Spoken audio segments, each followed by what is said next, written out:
Okay, so this video is to just essentially talk about one of the changes that has happened in the garage over the last couple of days, I guess. This is now day 2 with this here. We went and picked this up last night. It was actually really interesting getting it home because there's probably about I don't know, it's probably like a 15-mile stretch, a little more than that maybe, of highway that the speed limit is 55, but because of the COVID stuff that's going on, people are actually traveling at closer to 70 miles an hour.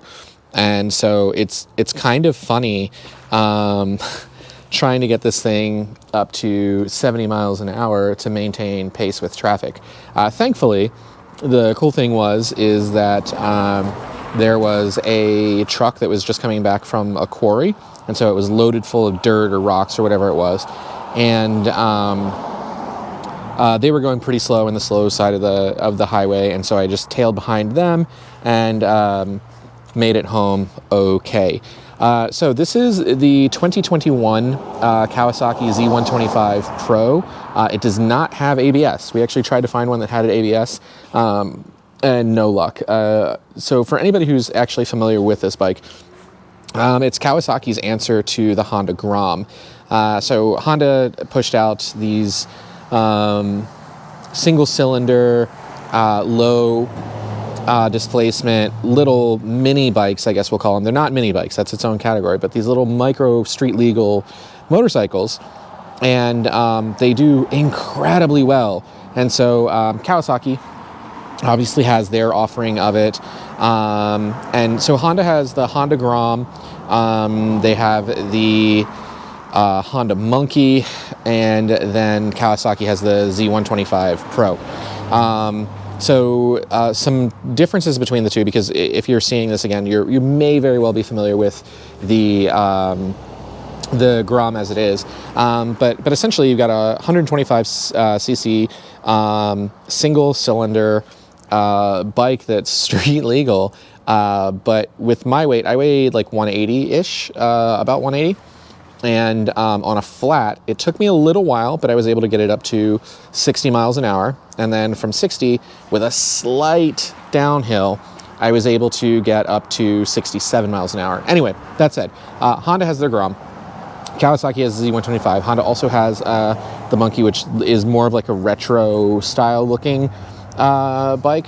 The Kawasaki comes in at something like $3,200, something like that. The Grom is about 35, and then the Monkey is like 41. So the Kawasaki is the most cost-effective iteration of them all.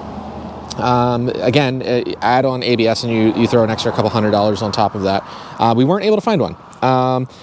We were actually looking for, to be honest, we were looking for a 2022 Honda Grom because they made some mechanical changes. The Honda Grom now has a 5-speed transmission instead of a 4.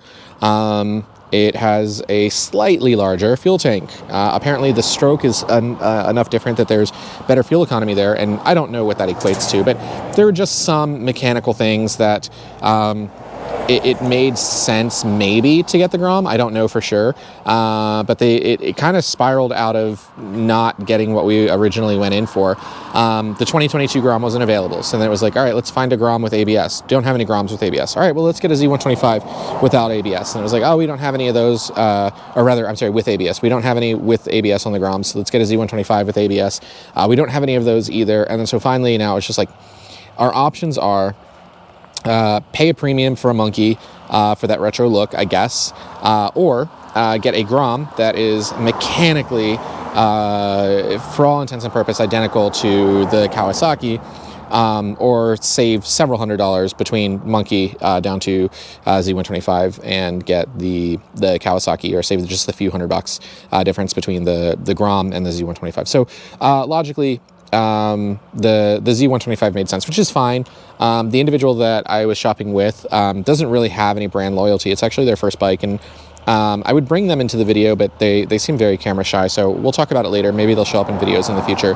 But this individual didn't really have any brand loyalty. I'm going to wait for this truck to go by. 2 seconds.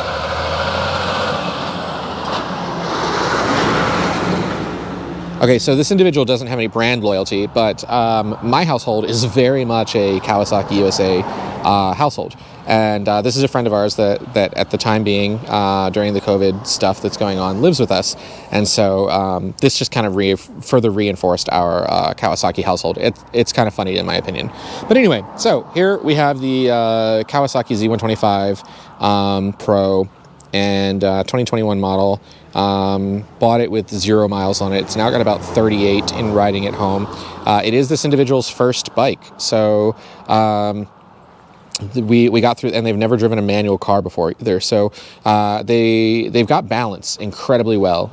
In fact, the only reason why I was just like, yeah, I feel confident that you'd be okay on a motorcycle right off the bat is because watching them ride a bicycle, they have incredible balance. So I was impressed with that, and they wanted to get into motorcycles, and I was like, you know what, I'll take the endeavor of seeing if we can get you out on the road with me. But anyway, so they rode it around a little bit yesterday, and they put about 8 miles of the 38 or so that's on the odometer right now. Just kind of going around. We actually started off in the backyard just in case they fell over. We've got some grass and it's soft ground back there. And I knew there was going to be a traction issue. It turns out there wasn't, but there could be a traction issue. But yeah, there were no fallovers. There were obviously stall outs and everything. But they got the hang of it, and it picked up. It went okay.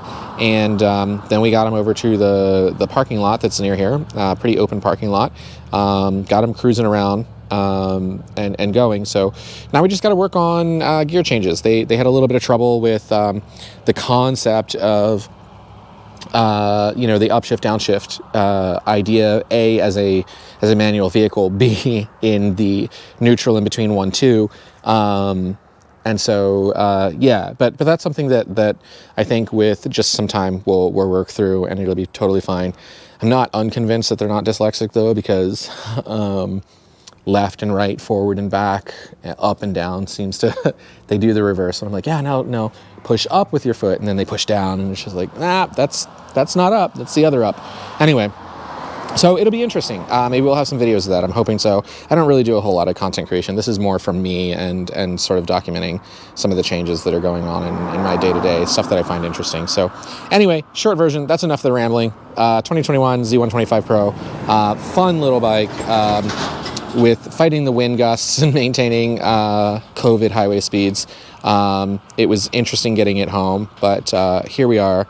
I think there'll be a lot of fun to be had with it, and I'm hoping the individual who bought it really enjoys it.